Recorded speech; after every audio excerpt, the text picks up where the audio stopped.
Hello बच्चों, welcome to practice session. और इस प्रैक्टिस सेशन में हम डिस्कस करने वाले हैं जेईई एडवांस के प्रीवियस ईयर के क्वेश्चंस ऑफ इलेक्ट्रोस्टैटिक चैप्टर। तो यहाँ पे आप देख सकते हो कि यहाँ ईयर वाइज कई सारे क्वेश्चंस हैं जो प्रीवियस ईयर में आ चुके हैं जेईई एडवांस लेवल तक के।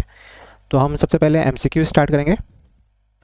तो यहाँ पे आप देखोगे कि हर क्वेश्चन में सॉल्यूशन के साथ साथ एक अच्छा बहुत मतलब कंसेप्ट सीखने को मिलेगा। यानी इस वीडियो में आपको कई सारे कंसेप्ट सीखने को मिलेंगे जो आप अपने इस पहले नहीं जानते होंगे। तो हम स्टार्ट करते हैं। तो सबसे पहला क्वेश्चन देखते हैं। तो पहला क्वेश्चन दिख रहा है कि ये कैपेसिटर से रिलेटेड है। और क्वेश्चन क्या बोल रहा है? A parallel plate capacitor having plates of surface area of area S. ठीक है, तो एरिया गिवन है S end plate separation D.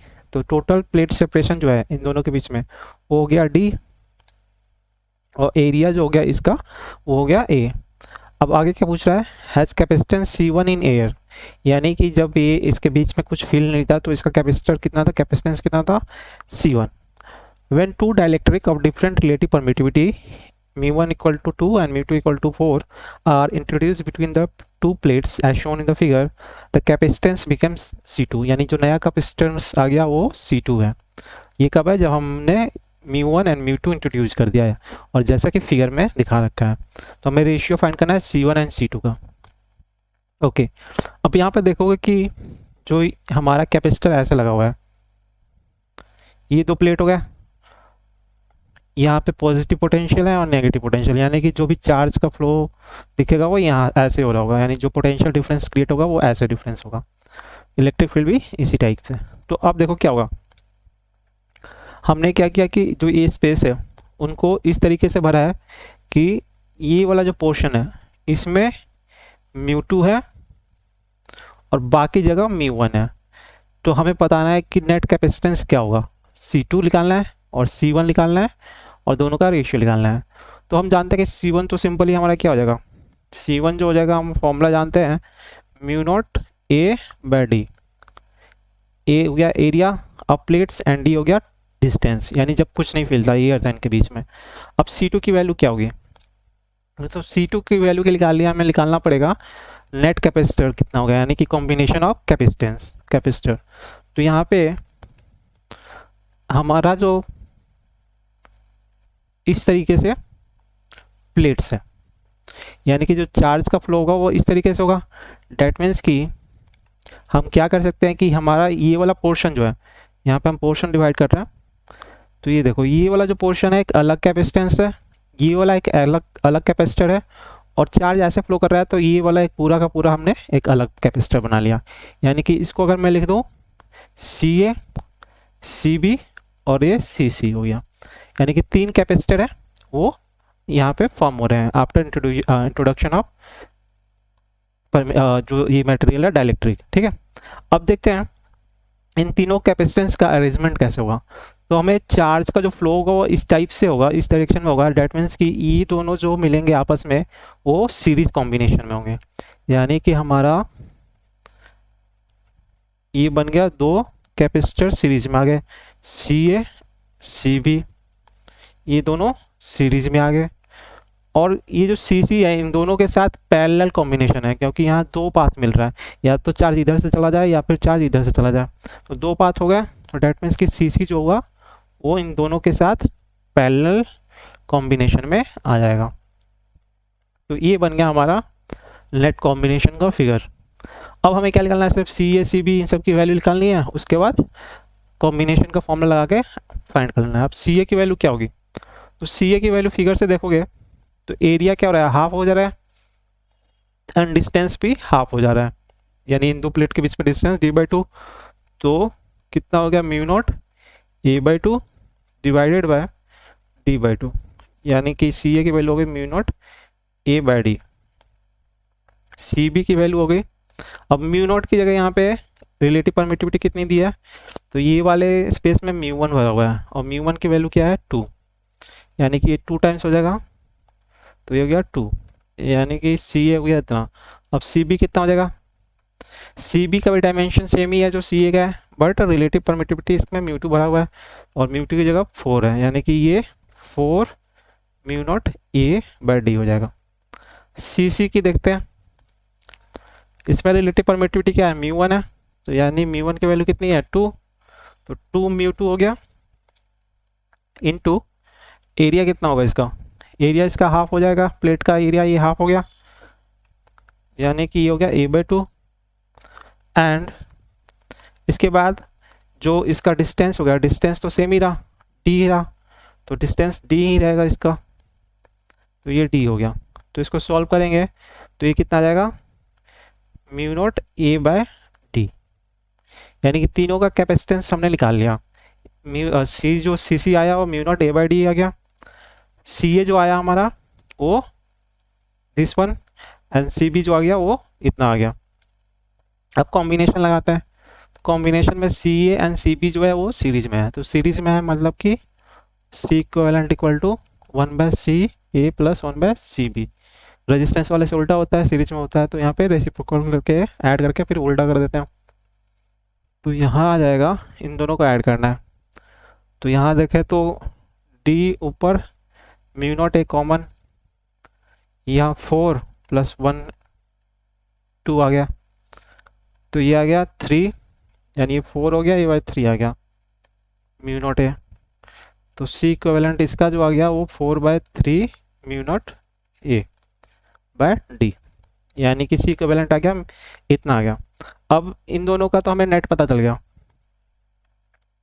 इन दोनों का नेट आ गया। अब इन दोनों का नेट जो होगा इस सी के साथ वो पैरेलल कॉम्बिनेशन होगा, और पैरेलल में डायरेक्ट ऐड कर देंगे, तो जो नेट इक्विवेलेंट कैपेसिटेंस आएगा यानी C2 वो कितना हो जाएगा 4/3 म्यू नॉट a/d प्लस में सी की वैल्यू म्यू नॉट a/d, यानी कि ये जो हो गया हमारा 7/3 म्यू नॉट a/d हो गया, यानी C2 की वैल्यू आ गई इतनी, और C1 की वैल्यू जो है हमारी वो है म्यू नॉट a/d।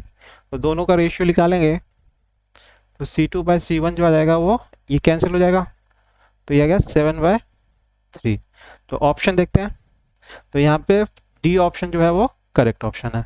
तो ये क्वेश्चन 2015 जेईई एडवांस में आया हुआ है, और देखो तो ये सिंपल सा कंसेप्ट है। अब इसमें अगर आपको ये नहीं पता होगा कि कॉम्बिनेशन कैसे लगेगा, आप इतना तो निकाल लोगे कि सी ए कितनी वैल्यू आएगी, सी बी की वैल्यू क्या आएगी, सी सी की वैल्यू क्या आएगी, बट इनका कॉम्बिनेशन निकालना मेन है। तो कॉम्बिनेशन लगाने के लिए आपको पता होना चाहिए कि चार्ज इसमें फ्लो कैसे करेगा। तो चार्ज कैसे फ्लो करेगा, या फिर मतलब कि चार्ज इलेक्ट्रिक फील्ड का डायरेक्शन कैसे होगा।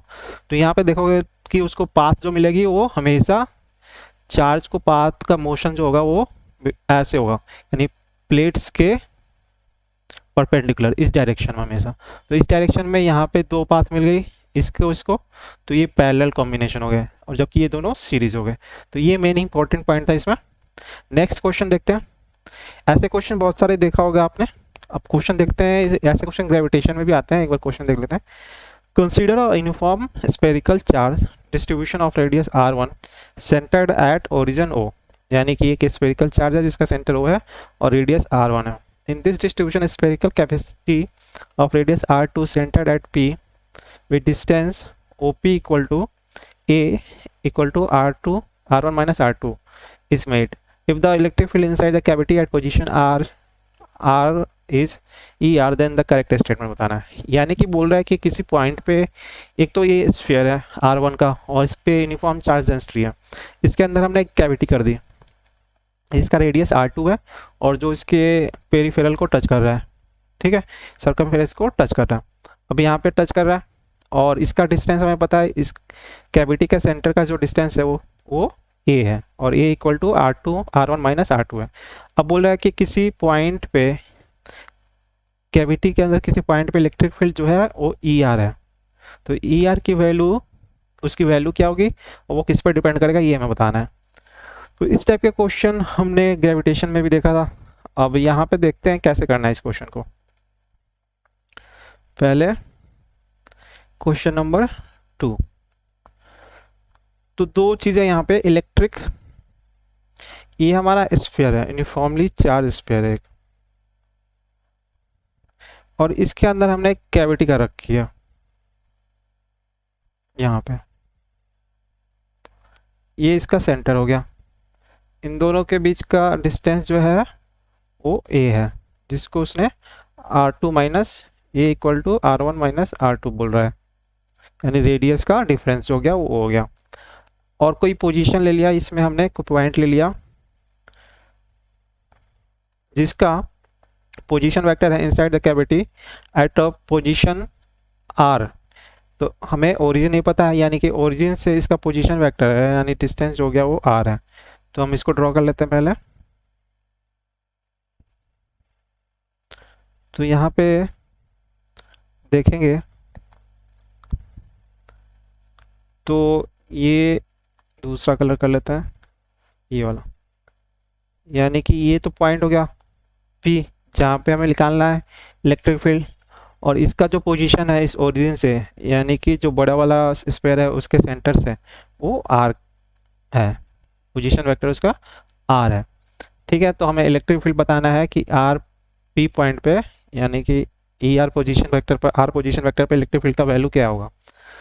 अब इस क्वेश्चन को कैसे करेंगे, तो जैसे हम ग्रेविटेशन में करते थे, जब भी कैविटी प्रेजेंट होगी तो हम क्या करेंगे, पहले हम अज्यूम कर लेंगे कि ये पूरा स्फीयर बिना कैविटी के है, यानी कि ये पूरा स्फीयर बिना कैविटी का है, और उस पॉइंट पे हम इलेक्ट्रिक फील्ड निकाल लेंगे, यानी P पॉइंट पे। उसके बाद हम अज्यूम कर लेंगे कि ये सिर्फ कैविटी प्रेजेंट है, और उस पॉइंट पे हम P पे इलेक्ट्रिक फील्ड फाइंड कर लेंगे। तो सपोज कर लो इस केस में E1 आता है और इस केस में E2 आता है, और ये वेक्टर क्वांटिटी है तो वेक्टर लगा देते हैं। और उसके बाद क्या करेंगे, जो ER की वैल्यू होगी वो हो जाएगी E1 माइनस E2, जैसे हम ग्रेविटेशन के केस में करते थे उसी तरीके से यहाँ भी करना होगा। तो E1 माइनस E2 हमें करना होगा। E1 क्या है, जब कैविटी हमने एज्यूम कर लिया कैविटी नहीं है, तब निकाल लिया उस पॉइंट पे क्या इलेक्ट्रिक फील्ड है। उसके बाद हमने मान लिया कि सिर्फ कैविटी ही मटेरियल है, यानी कि जो जितना कैविटी था उसी की जगह स्फीयर है, पूरा स्फीयर है, और उसकी वजह से निकाल लिया, उसके बाद माइनस कर दिया। ये इसका तरीका होता है। अब E1 की वैल्यू क्या आएगी वो निकालते हैं। तो हमें पता है कि इलेक्ट्रिक फील्ड, किसी भी सॉलिड स्फीयर के अंदर इलेक्ट्रिक फील्ड की वैल्यू क्या होती है, तो वो हो जाता है Q divided by 4 pi epsilon not into, ये हो गया डिस्टेंस इनसाइड वाला, और ये हो गया उसका रेडियस RQ। अब इसको थोड़ा चेंज कर देते हैं, हम चेंज कर रहे हैं in the term of density, यानी volume density, volume charge density. तो इसको हमने क्या किया, 3 से मल्टीप्लाई डिवाइड कर दिया, तो ये हो गया वॉल्यूम चार्ज डेंसिटी, जिसको हमने रो मान लिया, यानी Q बाय 4/3 पाई RQ। ये हो गया वॉल्यूम नीचे, ऊपर चार्ज हो गया टोटल चार्ज, तो वो हो गया वॉल्यूम चार्ज डेंसिटी। बचा क्या, स्मॉल r इंटू 3, ये हमारा बच गया। तो यहाँ पे और म्यू नॉट बच जाएगा। तो ये आ गया इलेक्ट्रिक फील्ड हमारा R पे, यानी कि जब ये हो गया R,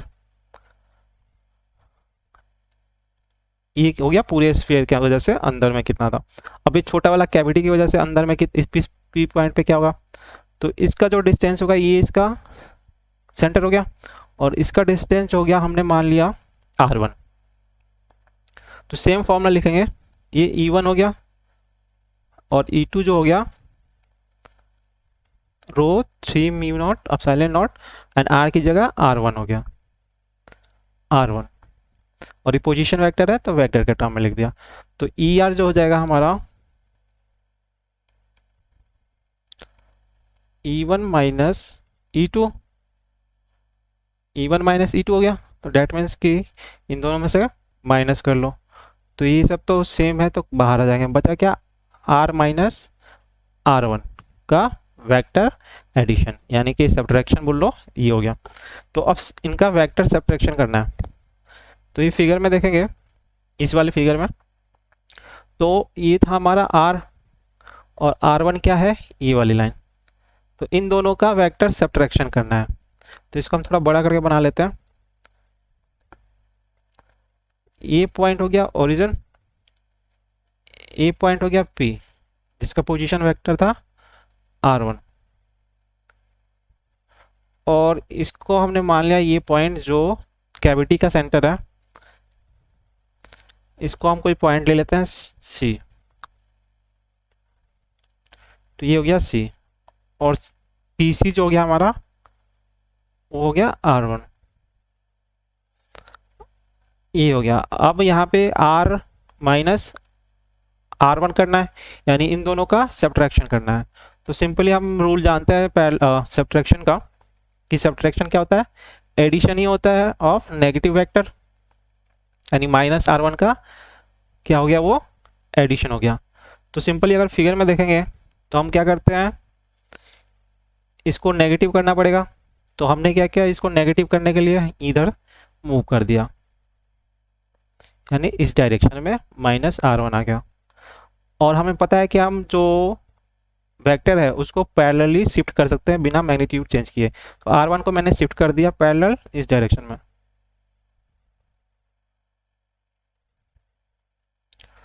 तो ये हो गया R1 और ये हो गया माइनस R1। अब इन दोनों का वेक्टर एडिशन, तो एडिशन होगा तो जो आएगा वो क्या आएगा, ये वाली लाइन आएगी, रिजल्टेंट उसका, ये रिजल्टेंट बन गया ये वाली लाइन, ये O डैश हो गया, ये हो गया P डैश, और ये हो गया हमारा C पॉइंट, यानी C ही था ये वाला, ये हो गया P डैश हो गया।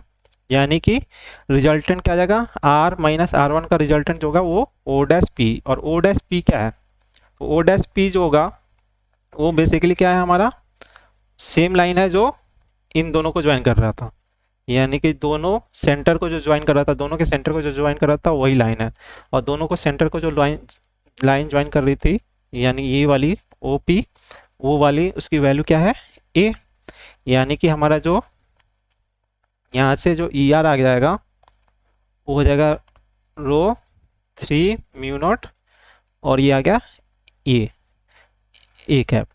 तो यहाँ पे देखेंगे कि जो रिजल्टेंट इलेक्ट्रिक फील्ड होगा वो हमारा किस पे डिपेंड कर रहा है, वो डिपेंड कर रहा है दोनों के सेंटर के बीच के डिस्टेंस का। ठीक है, अब ऑप्शन देखते हैं।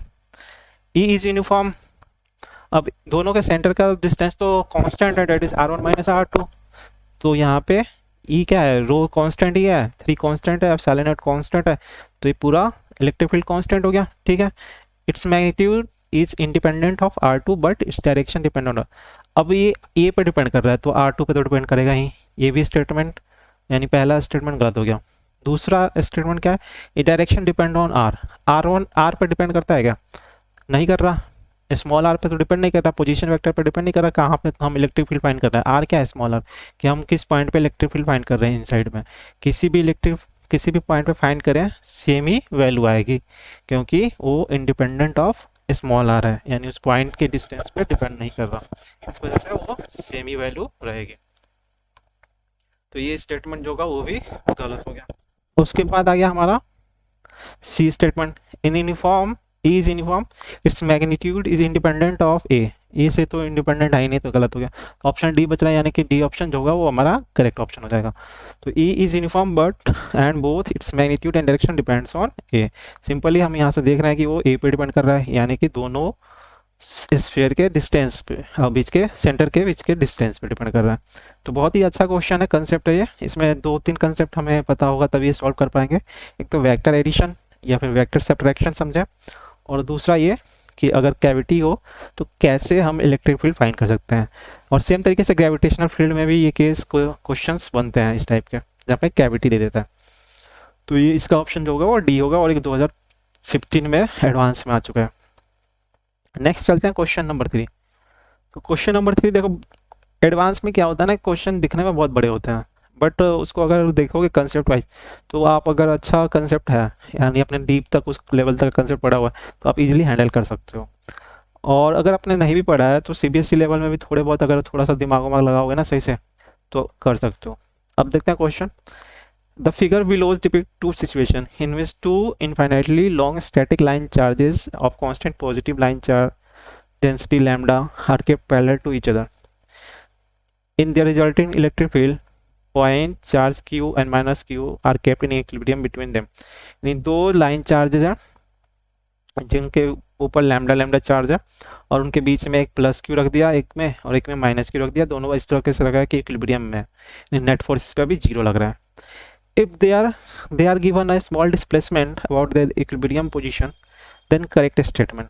अब इसमें क्या किया कि यहाँ तो इक्विलिब्रियम पॉइंट पे अभी, बट हमने क्या किया थोड़ा सा डिस्प्लेसमेंट दे देंगे, तो ऑब्वियस है कि इसका इक्विलिब्रियम डिस्टर्ब होगा। अब क्वेश्चन देखते हैं, ऑप्शन क्या है इसमें क्वेश्चन में। Both charge execute simple harmonic motion. Okay, अब देखो यही एडवांस लेवल तक क्वेश्चन का मेन इशू बन जाता है। इसमें सिचुएशन क्वेश्चन हम पढ़ रहे हैं इलेक्ट्रोस्टैटिक, बट ये इसको सॉल्व करने के लिए हमें 11th क्लास का सिंपल हार्मोनिक मोशन भी आना चाहिए, तभी हम उसको सॉल्व कर सकते हैं। यानी कि ये 2-3 कंसेप्ट मिलाकर, 2 अलग अलग चैप्टर के कंसेप्ट मिलाकर क्वेश्चन बनाता है, इस वजह से थोड़ा डिफिकल्ट हो जाता है। तो दोनों में अच्छे कमांड होंगे तब जाके आपके सॉल्व हो जाएंगे, बट ये क्वेश्चन थोड़ा इजी लेवल तक है, देखते हैं। अब एसएचएम क्या होती है, इसको सॉल्व करने के लिए आपको एसएचएम का प्रॉपर्टीज पता होना चाहिए। तो एसएचएम क्या है, सिंपल हार्मोनिक मोशन। और सिंपल हार्मोनिक मोशन के लिए क्या होता है कि जो ऑब्जेक्ट होती है वो एक पर्टिकुलर पॉइंट के around two and fro motion करती है। यानी कि जो ये पेंडुलम है वो इसके मीन पोजीशन ओ डैश, ये वाला बीच वाला, इसके अराउंड वो टू एंड फ्रो मोशन करेगा। तो इस तरीके से इसका मोशन होना चाहिए।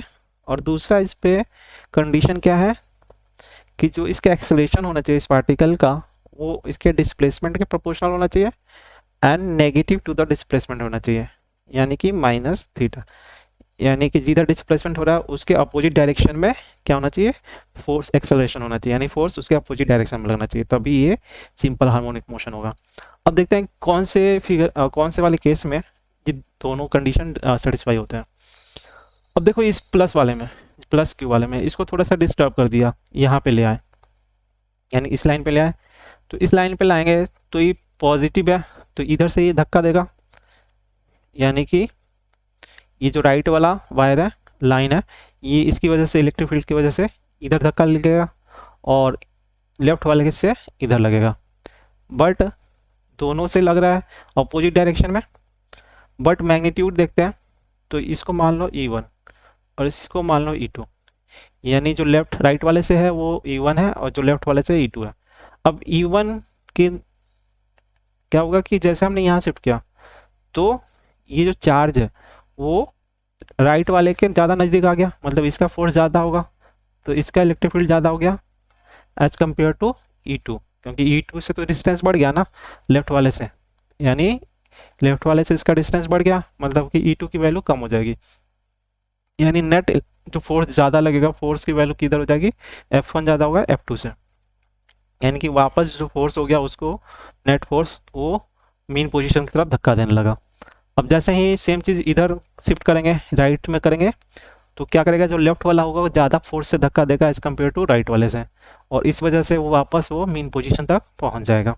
तो डेट मीन्स कि इस कंडीशन में वो क्या हो रहा है कि इस कंडीशन में जो एक्सेलरेशन बोल लो या फोर्स जो लग रहा है इस पर, वो उसके मीन पोजीशन की तरफ लग रहा है। डेट मीन्स कि ये सिंपल एसएचएम कर सकता है। अब यहाँ देखते हैं नेगेटिव वाले में। नेगेटिव वाले में मैंने थोड़ा सा डिस्टर्ब करके यहाँ ले आया, यानी थोड़ा सा जैसे ही मैंने डिस्टर्ब किया यहाँ आया। अब ये नेगेटिव है और ये दोनों पॉजिटिव पॉजिटिव है, तो राइट वाला खींचेगा इसको और लेफ्ट वाला भी खींचेगा अपनी साइड। बट जैसे ही ये राइट वाले के पास आ गया ना, तो राइट वाले की वैल्यू, फोर्स की वैल्यू ज़्यादा हो जाएगी और लेफ्ट वाले की फोर्स की वैल्यू कम हो जाएगी, यानी F1 ज़्यादा हो जाएगा F2 से। तो लेफ्ट वाला राइट वाला क्या करेगा, इसको अपनी नेगेटिव पोजीशन है और अपनी तरफ खींच रहा है और इसकी वैल्यू ज़्यादा है F2 से, तो उसको अपनी तरफ खींच लेगा, यानी कि मीन पोजीशन से और दूर चला जाएगा, भागता भागता जाकर इसमें चिपक जाएगा। तो ये चिपक गया तो फिर वापस तो आने वाला है नहीं, तो ये सिंपल हार्मोनिक मोशन नहीं करने वाला, तो सिर्फ पॉजिटिव वाला ही सिंपल हार्मोनिक मोशन करेगा। अब देखते हैं option, both charge execute simple harmonic motion, गलत है। Both charge will continue moving in the direction of their displacement, ये भी गलत है, एक एसएचएम कर रहा है जबकि दूसरा एसएचएम नहीं कर रहा। इसके बाद चार्ज प्लस की execute simple SHM and while minus की moving the direction of displacement. हाँ बिल्कुल ये सही है, जिधर हमने उसे डिस्प्लेस करेंगे उधर वाले प्लेट पे जाके वो चिपक जाएगा, जबकि पॉजिटिव केस में वो एसएचएम करने लगेगा। और ऑप्शन डी देखते हैं, माइनस वाला करेगा तो गलत है ये, तो यहाँ पे ऑप्शन सी जो होगा इसका करेक्ट ऑप्शन होगा। तो इसमें देख लिया आपने, सिंपल सा कंसेप्ट था, ज़्यादा कुछ नहीं था ये। अब चलते हैं नेक्स्ट पे, नेक्स्ट क्वेश्चन 4th। तो इस क्वेश्चन में देखोगे charge Q, 2Q, 4Q are uniformly distributed in 3 dielectric solid sphere. Dielectric solid यानी इंसुलेटर है, स्फीयर 1 2 3 ऑफ रेडियस दिस, यानी 3 स्फीयर दिए हैं अलग अलग रेडियस के और अलग अलग चार्ज है। If magnitude of electric field at point P at a distance r from the centre of sphere 1 2 3 r E1 into, then हमें E1 E2 3 के बीच का रिलेशन फाइंड करना है। यानी P पॉइंट है जो हर स्फीयर के लिए अलग अलग सिचुएशन पे है। जैसे छोटे वाले पे सबसे बाहर है, बीच वाले पे स्फीयर 2 पे वो उसके रेडियस सरफेस पे पड़ जाता है, जबकि स्फीयर 3 के लिए इनसाइड आ जाता है। तो हमें मेनली क्या करना है, हमें इलेक्ट्रिक फील्ड की वैल्यू फाइंड करनी है। तो इलेक्ट्रिक फील्ड की वैल्यू फाइंड करने के लिए हमें पता रहना चाहिए कि जो हम फॉर्मूला यूज़ करते हैं वो कौन सा, इनसाइड के लिए क्या फॉर्मूला होता है, आउटसाइड के लिए क्या फॉर्मूला होता है। इसको थोड़ा सा रफ कर लेते हैं, रफ वर्क के लिए।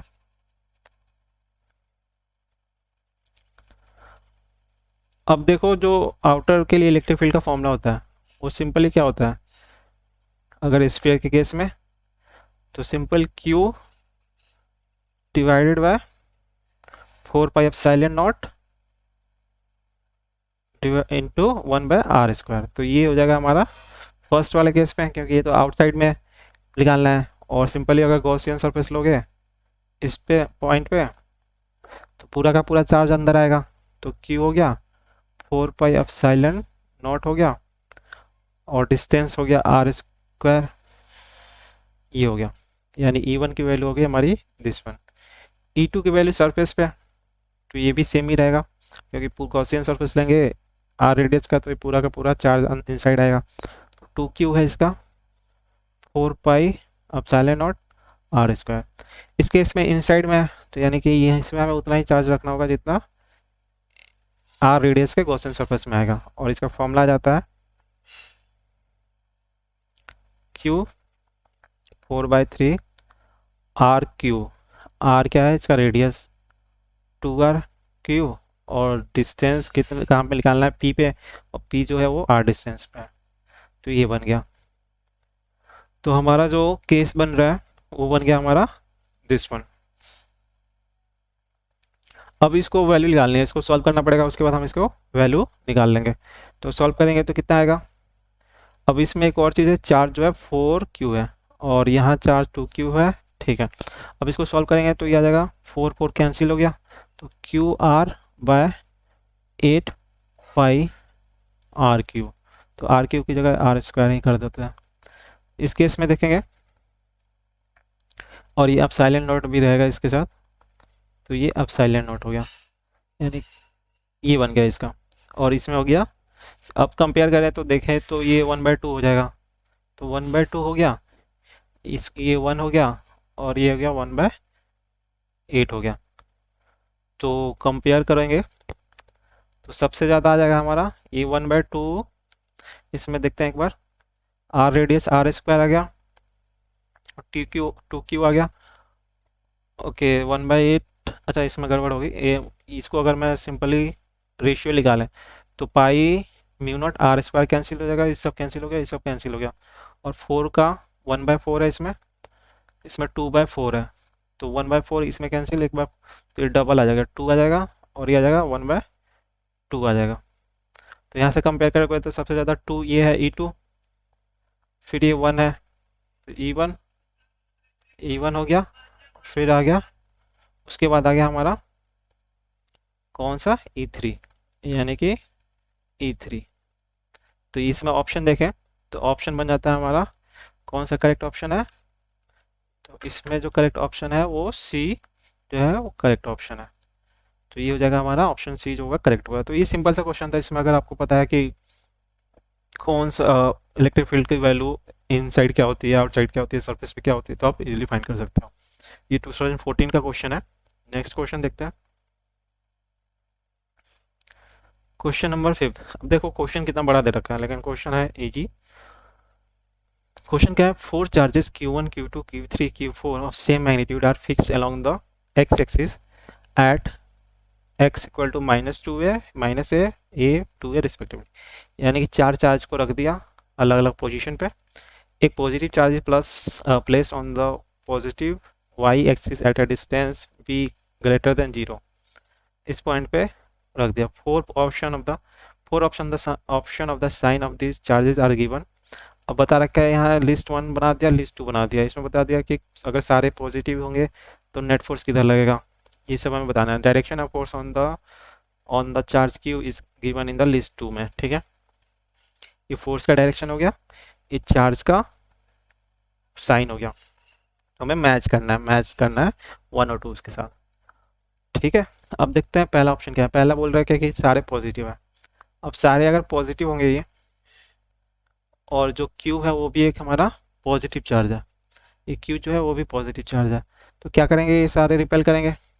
तो ये डायरेक्शन बन गया इधर, ये भी डायरेक्शन इधर, इसका डायरेक्शन बनेगा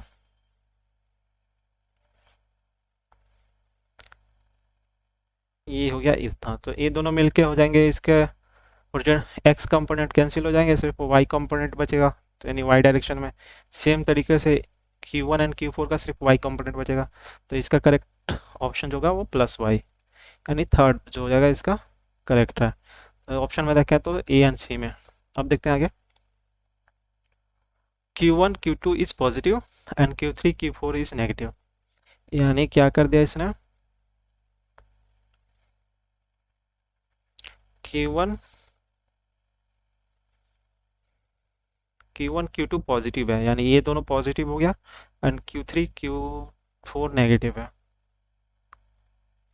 तो ये क्या करेंगे, ये दोनों रिपेल करेंगे, जबकि ये दोनों अपनी तरफ अट्रैक्ट करेंगे। तो नेट डायरेक्शन जो बनेगा वो प्लस एक्स में बनेगा। तो इसका आंसर कौन सा होगा, ए। तो ये दोनों में अगला देखते हैं। Q1 Q4 पॉजिटिव,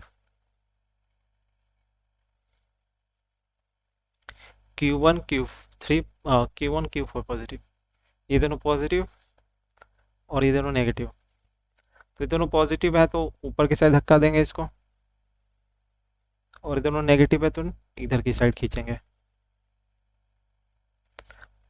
तो इसका डायरेक्शन किधर बनेगा, तो इसका डायरेक्शन जो होगा हमारा, देखोगे तो इसका ये दोनों क्या डिस्टेंस ज़्यादा है, तो मतलब कि इन दोनों का डिस्टेंस जो होगा इस पॉइंट से ज़्यादा होगा। यानी Q1 एंड Q4 का डिस्टेंस जो है इस Q चार्ज से क्या है, ज़्यादा है। डेट मीन्स कि जो आउटवर्ड फोर्स होंगे, जो रिपेल कर रहे होंगे ये दोनों, उसका मैग्नीट्यूड कम होगा। जबकि Q3 एंड Q2 जो है वो इन दोनों के पास में है, यानी ये डिस्टेंस कम है as compare to this distance and this distance. तो यानी कि इनका मैग्नीट्यूड ज़्यादा होगा, और ये दोनों खींच रहा है, और इनके खींचने की वजह से नेट फोर्स इधर जनरेट होगा माइनस एक्स में, जबकि इन दोनों के Q1 Q4 के रिपेल की वजह से नेट फोर्स ऊपर की तरफ जनरेट होगा माइनस वाई में, और ये प्लस वाई में, और ये माइनस वाई में। तो बट माइनस वाई वाला ज़्यादा स्ट्रॉन्ग है, इस वजह से माइनस वाई में इसका डायरेक्शन चला जाएगा। तो आर का जो आ जाएगा 4 आ जाएगा ऑप्शन, आर का जो आ जाएगा 4 आ जाएगा। तो 4 ये आ गया, और बचा क्या, ये एस इक्वल टू 2 ही बचा, तो ये 2 हो जाएगा। तो ऑप्शन ए जो होगा इसका करेक्ट ऑप्शन होगा। सिंपल था, इसमें थोड़ा सा लॉजिक टाइप का है, लगा के निकाल सकते हो। नेक्स्ट क्वेश्चन है क्वेश्चन नंबर 6। क्वेश्चन देखते हैं क्वेश्चन क्या बोलता है। क्वेश्चन बोल रहा है कि let E1 E2 E3 with respectively electric field at a distance r from a point charge q, a infinite length wire with constant linear charge density lambda and the infinite plane with uniform charge density sigma. If E1 equal to E2 equal to E3 at a given distance r naught, then हमें बताना है कौन सा option correct है। यानी कि इसमें बोल रहा है कि जो E1 है वो एक चार्ज की वजह से इलेक्ट्रिक फील्ड है r डिस्टेंस पे, E2 जो है एक इन्फिनाइट लेंथ का वायर है उसकी वजह से इलेक्ट्रिक फील्ड है, और E3 जो है वो एक प्लेन की वजह से इलेक्ट्रिक फील्ड है। और हमें एक पर्टिकुलर डिस्टेंस पे तीनों की वैल्यू इक्वल है, तो बताना है कौन सा ऑप्शन करेक्ट है। तो यहाँ पे देखें तो ई इलेक्ट्रिक फील्ड देख लेते हैं पहले, चार्ज की वजह से क्या होगा। तो E1 की वजह से r डिस्टेंस पे इलेक्ट्रिक फील्ड हमें पता है formula, E1 equal to Q by 4 pi epsilon naught into r square.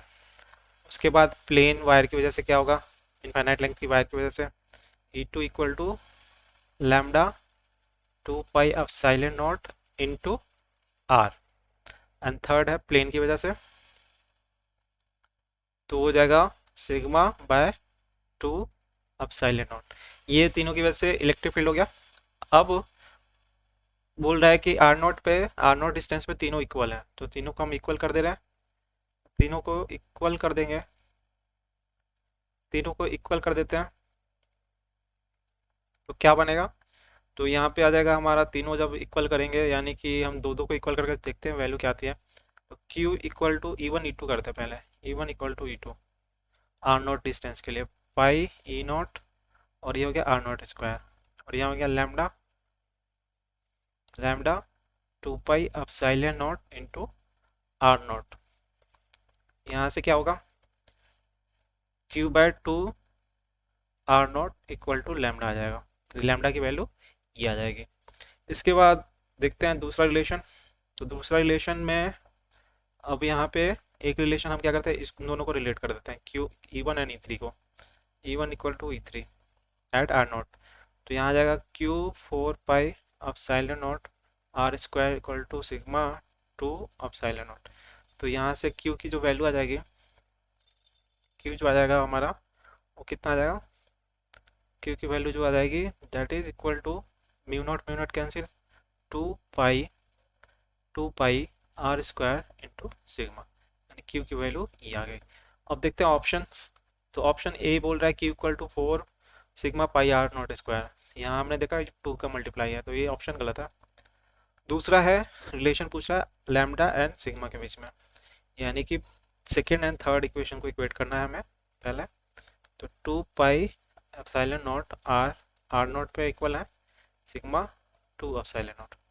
तो यहाँ से सिग्मा सिग्मा कैंसिल, 2 कैंसिल, तो यहाँ से आर नॉट की जो वैल्यू आ रही है वो आ रहा है पाई लैम्डा पाई सिग्मा, ये आ रहा है। और ऑप्शन में देखें तो ये बाय 2 है, तो ये भी गलत ऑप्शन है। थर्ड ऑप्शन बोल रहा है कि आर नॉट बाय 2 पे ये रिलेशन होना चाहिए, तो हम देखते हैं, निकालते हैं आर नॉट बाय 2 पे। तो E1 equal to r naught by 2 पे कितना आ जाएगा, तो Q divided by 4 pi epsilon naught, और यहाँ आर का स्क्वायर यानी आर नॉट बाय 2 का स्क्वायर, तो ये हो गया I4 हो गया। तो ये बच गया हमारा Q by pi epsilon naught r naught का स्क्वायर। इसके बाद E2 का आर नॉट बाय 2 पे, तो E2 देखेंगे तो E2 की वैल्यू है lambda divided by 2 pi epsilon naught into r. तो यहाँ पे आर रखेंगे तो आर नॉट बाय 2 रखेंगे, तो ये आ जाएगा lambda pi mu naught r naught. अब लैम्डा की वैल्यू हमने एक जगह निकाला है, लैम्डा जो है वो Q/2 आर नॉट है, तो वो हम पुट करते हैं Q/2 आर नॉट, यानी कि ये हो जाएगा Q2 pi epsilon naught into r naught का स्क्वायर।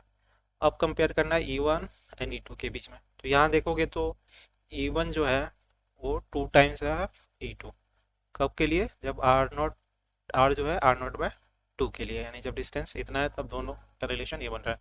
और यहाँ ऑप्शन सी भी सेम ही है, तो ऑप्शन सी करेक्ट है। तो MCQ है तो इसको देखने की जरूरत नहीं है हमें, तो ऑप्शन सी करेक्ट है, तो इसका आंसर होगा, करेक्ट ऑप्शन इज सी हो जाएगा। इसके बाद नेक्स्ट क्वेश्चन देखते हैं। नेक्स्ट क्वेश्चन है क्वेश्चन नंबर 7। क्वेश्चन नंबर 7 में क्या बोल रहा है कि 2 large vertical metals plate having a separation of 1 centimeter are connected to a DC voltage of source potential X, potential difference X है। A proton is released at rest midway between the two plates. If it is found to move 45 degree to the vertical just after release, then the value of X, यानी कि ये दो plate हो गई, दोनों के बीच का पोटेंशियल डिफरेंस जो है ना हमें X दिया है, और सेपरेशन जो दिया है 1 सेंटीमीटर, यानी कि दोनों का इलेक्ट्रिक फील्ड अगर हम फाइंड करें तो वो आ जाएगा हमारा dV/dx, यानी कि D की वैल्यू, V की वैल्यू है X और D की वैल्यू है 0.81 सेंटीमीटर, तो मीटर में करेंगे तो 1/100, यानी कि ये 100 टाइम्स आ गया, यानी कि 100x जो हो गया वो दोनों के बीच का इलेक्ट्रिक फील्ड आ गया। अब पूछ रहा है कि ये इलेक्ट्रिक फील्ड हो गया और इसके बीच में हमने एक प्रोटोन को क्या किया, रिलीज किया, तो ये पॉजिटिव पॉजिटिव, ये नेगेटिव नेगेटिव, तो प्रोटोन इधर भागेगा, वर्टिकल तो मास की वजह से नीचे गिर रहा होगा, जबकि इस साइड क्या करेगा, उस पर इलेक्ट्रिक फील्ड फोर्स लगेगा उसकी वजह से भागेगा।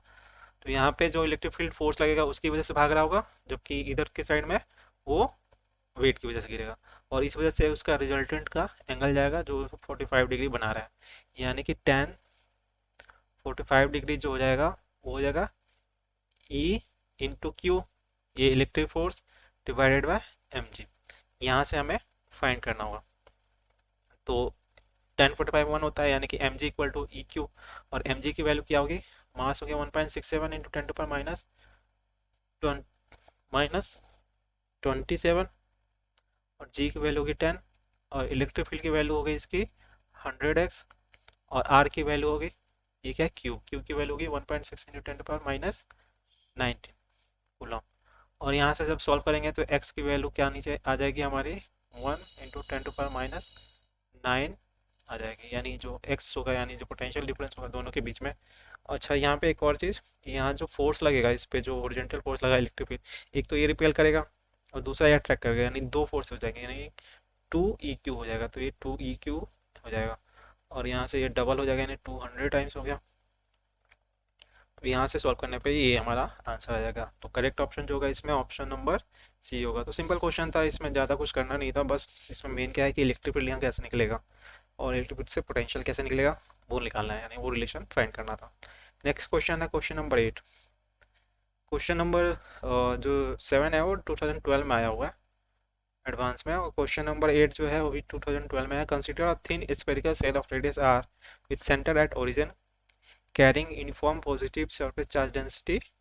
ठीक है, यानी कि एक thin spherical surface radius sphere है जिसका रेडियस r है, और इसके सेंटर जो है उसको हमने ओरिजिन ले लिया। ठीक है, the variation of magnitude of electric field and the electric potential with the distance r from the centre is the best represented in each graph.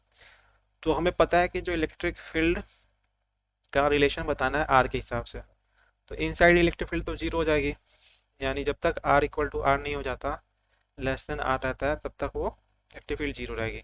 यानी कि एक तो इलेक्ट्रिक फील्ड जीरो होना चाहिए, यानी इस पॉइंट तक जीरो होना चाहिए, यानी कि ये ग्राफ ऐसा होगा, इलेक्ट्रिक फील्ड ऐसे जाएगा। अब पोटेंशियल इनसाइड क्या होगा, पोटेंशियल इनसाइड वही होगा जो सरफेस पे होगा, यानी इनसाइड कांस्टेंट हो गया। तो कांस्टेंट हो गया मतलब कि उसकी कुछ पर्टिकुलर वैल्यू रहेगी जब तक r इक्वल टू r नहीं हो जाता। उसके बाद क्या होगा कि जैसे रेडियस सरफेस पे पहुंचेंगे, उसके आउटर पे पहुंचेंगे, उसके बाद वो इलेक्ट्रिक फील्ड 1/r² से डिक्रीज होगा, यानी वो कुछ ऐसे जाएगा, जबकि पोटेंशियल 1/r से डिक्रीज होगा, तो वो थोड़ा कम डिक्रीज होगा, तो वो उसकी वैल्यू ऐसी होगी। अब देखो ये हो गया। अब सरफेस पे इलेक्ट्रिक फील्ड ज़्यादा होगा या फिर वोल्टेज पोटेंशियल, तो अब ऐसा कि सरफेस पे इलेक्ट्रिक फील्ड 1/r² होगा, जबकि वोल्टेज होगा 1/r होगा, तो वोल्टेज ज़्यादा होगा, तो उसकी वैल्यू जो होगी, यानी ग्राफ में ये हम इलेक्ट्रिक फील्ड रहा और ये इलेक्ट्रिक फील्ड रहा है जब तक हम सरफेस नहीं पहुंच जाते, उसके बाद वो इस पर्टिकुलर पॉइंट से वो ऐसे डिक्रीज करता है। जबकि वोल्टेज क्या होगा, एक कांस्टेंट वैल्यू होगी जो कि इलेक्ट्रिक फील्ड की वैल्यू से ज़्यादा होगी। रीज़न क्या है, यहाँ से हमने देख लिया, और उसके बाद वो भी डिक्रीज करेगा, बट वो कम रेट से डिक्रीज करेगा। तो करेक्ट ऑप्शन जो ग्राफ दिख रहा है मुझे, वो ऑप्शन डी होगा इसमें। अब चलते हैं नेक्स्ट क्वेश्चन पे। Next question, question number 9। तो देखते हैं क्वेश्चन क्या है। In the given circuit the a charge of plus 80 microcoulomb is given to the upper plate of 4 microfarad capacitor, यानी कि यहाँ पे फिगर में देख सकते हैं कि यहाँ पे कैपेसिटर है 4 माइक्रोफेराड का, 2 and 3 का। इसके अपर प्लेट का हमने प्लस 80 माइक्रोकूलम हमने क्या किया, चार्ज दे दिया। Then in the steady state the charge on the upper plate of 3 microfarad capacitor is, यानी क्वेश्चन पूछता है कि जो 3 वाला कैपेसिटर है इसके अपर प्लेट पे कितना चार्ज होगा इन स्टेडी स्टेट में। तो देखो ये क्वेश्चन दिखने में बहुत ही डिफिकल्ट होगा, और ये एडवांस लेवल का क्वेश्चन है जो 2012 में आ चुका है, एडवांस का क्वेश्चन है। अब देखते हैं कि इस क्वेश्चन को कैसे करेंगे। तो इस क्वेश्चन को करने के लिए हमें सिंपल सा कंसेप्ट पता होना चाहिए, जिसे हम बोलते हैं प्रॉपर्टीज ऑफ चार्ज में conservation of charge. Conservation of charge अगर पता होगा तो आप इसको इजिली कर सकते हो, यानी उसको कैसे यूज करते हैं वो समझना है मेन चीज़ यहाँ पे। अब देखो क्या है कि अगर मैं ये 4 वाले का देखें, तो जो ये इसका नीचे वाला प्लेट है, एंड 2 वाले का ऊपर वाला प्लेट, एंड 3 वाले का ऊपर प्लेट, ये तीनों आइसोलेटेड सिस्टम है, यानी ये किसी भी अदर वायर से नहीं जुड़े हुए हैं, यानी कहीं से ऐसे नहीं जुड़े हैं जहाँ से इन पे चार्ज आ सके। डेट मीन्स कि नेट चार्ज जो इन प्लेट पे होगा वो कांस्टेंट होगा, इन तीनों प्लेटों पे कांस्टेंट होगा। अब होगा क्या, जैसे ही हम 80 ओम का 80 माइक्रोकूलम का चार्ज इस प्लस 4 वाले के अपर प्लेट पे आएगा, ये क्या करेगा, नीचे वाले प्लेट को इंडक्शन के थ्रू -80 कूलम चार्ज प्रोड्यूस करेगा। और ये -80 कूलम इधर आएगा, डेट मीन्स कि यहाँ पे इन दोनों प्लेटों पे 80 + 80 कूलम चार्ज इंट्रोड्यूस हो जाएगा, यानी कि पोलराइज हो जाएगा। यहाँ -80 गया तो इधर दोनों मिलाकर क्या होना चाहिए, +80 होना चाहिए, तभी तो नेट चार्ज होगा इन दोनों तीनों का वो जीरो रहेगा, because they are isolated system. Initially इन पे चार्ज जीरो था, अब मैंने मान लिया यहाँ पे चार्ज Q1 आया और इस पे चार्ज Q2 आया, और ये सारे प्लस प्लस हैं, तो Q1 + Q2 जो होगा वो +80 कूलम 80 माइक्रोकूलम हो जाएगा। एक इक्वेशन बन गया। अब दूसरा हमें निकालना है, इसकी वैल्यू क्या होगी, ये हो गई हमारी, ये वाली वैल्यू हो गई। अब हम क्या करेंगे, इसको मैंने मान लिया प्लस, ये भी प्लस जनरेट होगा, ये भी प्लस जनरेट होगा। अब इस लूप में क्या करते हैं हम, KVL यूज करते हैं। KVL हम कैपेसिटर के लिए भी यूज कर सकते हैं, तो यहाँ पे भी यूज कर लेंगे। तो यहाँ पे हम KVL यूज करेंगे, तो सपोज कर लो इसका पोटेंशियल मैंने V1 मान लिया और इसका पोटेंशियल V2 हो गया। अब ये पॉजिटिव है तो ये नेगेटिव होगा, ये पॉजिटिव है तो नेगेटिव होगा। अब मैं इस पॉइंट से जा रहा हूँ ऐसे, तो यहाँ से मुझे मिलेगा 2 वाले का माइनस प्लेट मिल रहा है, तो 2 वाले का माइनस प्लेट मतलब क्या, that is plus, same rule है जो रेजिस्टेंस वाले के लिए था, प्लस मिलेगा तो माइनस, माइनस मिलेगा तो प्लस, तो ये हो गया प्लस। और इसकी वोल्टेज क्या हो जाएगी, Q1/2 म्यू, 2 म्यू हो जाएगा। इसके बाद जाएंगे तो 3 वाले का प्लस मिलेगा, मतलब कि -Q2 डिवाइडेड बाय इसका कैपेसिटेंस करेंगे तो वोल्टेज आ जाएगा, तो हो जाएगा 3 = 0, 3 म्यू। और यहाँ से रिलेशन जो आ रहा है Q1 = 2/3 Q2, ये रिलेशन आ गया।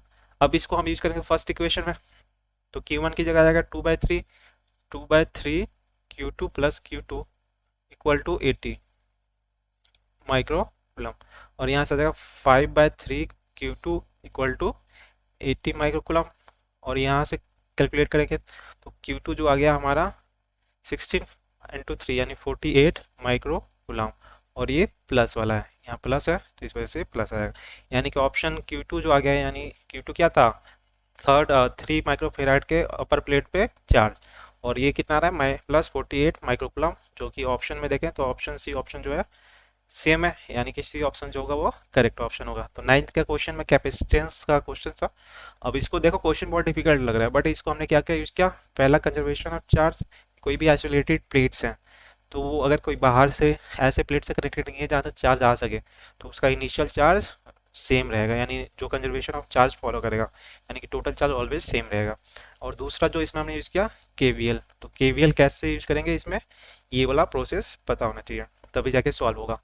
नेक्स्ट क्वेश्चन है क्वेश्चन नंबर 10। क्वेश्चन नंबर 10 में जो क्या है बोल रहा है, अब देखो यहाँ से वुडन ब्लॉक परफॉर्म SHM। देखो इलेक्ट्रोस्टैटिक चैप्टर में SHM कितना क्वेश्चन बन रहा है इसका। On a frictionless surface with the frequency mu naught, the block carries a charge +Q on its surface. If now a uniform electric field E is switched on as shown, then SHM of block will be of the same frequency and shifted mean position. तो ये चार option में से बताना है कौन सा correct है। पहले उसने क्या बोला कि पहले कोई इलेक्ट्रिक फील्ड नहीं था, बट इसके पास चार्ज था और ये एक SHM कर रहा था, और जिसका फ्रीक्वेंसी था म्यू नॉट। अब क्या इलेक्ट्रिक फील्ड ऑन कर दिया और इस पे चार्ज है, तो डेट मीन्स कि क्या होगा, इस पे एक एक्स्ट्रा फोर्स लगेगा।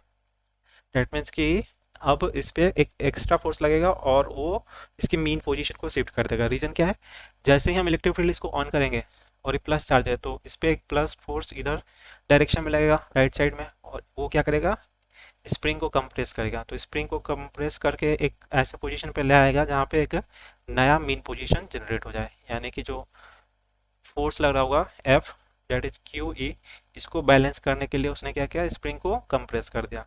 तो K और सपोज कर लिया कि स्प्रिंग जो है X0 से कंप्रेस हो गया, यानी कि अब ये X0 शिफ्ट हो गया है हमारा मीन पोजीशन। इस टाइम पे क्या हो रहा है, जो X0 है वो EQ के इक्वल है, यानी कि ये जो ऑप्शन है शिफ्टेड मीन पोजीशन वो करेक्ट हो गया, यानी कि मीन पोजीशन शिफ्ट हो जाएगा। अब क्या इसके फ्रीक्वेंसी पर अंतर पड़ेगा, कोई डिफरेंस पड़ेगा क्या, अगर SHM सही से पड़ा होगा तो वहाँ पे कई सारे हम क्या करते हैं, ब्लॉक ब्लॉक एंड स्प्रिंग के लिए हम कई जगह फ्रीक्वेंसी निकालते हैं, टाइम पीरियड निकालते हैं, उसमें डिफरेंट डिफरेंट कंडीशन लाते हैं, लाइक वाटर में डाल दिया, पूरा डिप कर दिया, हाफ थोड़ा सा डिप किया, ये सारी कंडीशन लाते हैं। तो वहाँ पे जब हम पूरा डिप करके भी हम फाइंड करते हैं तो यहाँ वहाँ पे एक ऐसा होता है कि अगर कांस्टेंट फोर्स लग रहा हो, हर सिचुएशन में कांस्टेंट फोर्स है, तो वो उसके टाइम पीरियड पे कोई डिफरेंस नहीं करने वाला।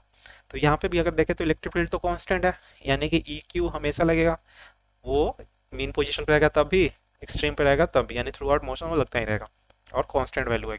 तो इसकी वजह से कोई अंतर नहीं पड़ने वाला, उसका टाइम पीरियड सेम ही रहेगा, इस वजह से फ्रीक्वेंसी जो रहेगी वो सेम रहेगी।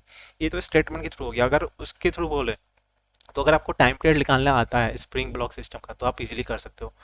अब देखो इसको कैसे करेंगे, ये भी मैं बता दे रहा हूँ। जब वो जब क्या था,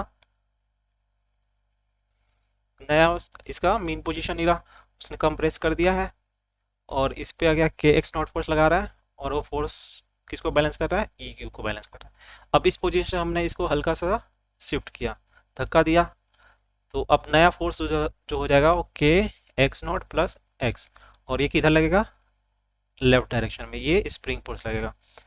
माइनस में ई क्यू, यानी जो इलेक्ट्रिक फील्ड की फोर्स लग रही है वो तो लगती रहेगी ना, तो नेट फोर्स इस पे इतना हो जाएगा एम में, के एक्स नॉट प्लस के एक्स माइनस ई क्यू, और हमने पहले ही निकाल लिया है जब वो स्टेबल कंडीशन में था इलेक्ट्रिक फील्ड में, तो के एक्स नॉट ई क्यू के इक्वल है, तो ये कैंसिल। अब देखोगे कि एम में जो आ जाएगा वो के एक्स के इक्वल आ जाएगा, यानी कि एम ओमेगा स्क्वायर एक्स जो है वो के एक्स के इक्वल आ गया, तो एक्स एक्स कैंसिल, तो ओमेगा स्क्वायर जो आ गया वो के बाय एम के इक्वल आ जाएगा, और यहाँ से 2 पाई म्यू जो आ गया फ्रीक्वेंसी जो हो गई वो रूट के बाई एम आ जाएगा।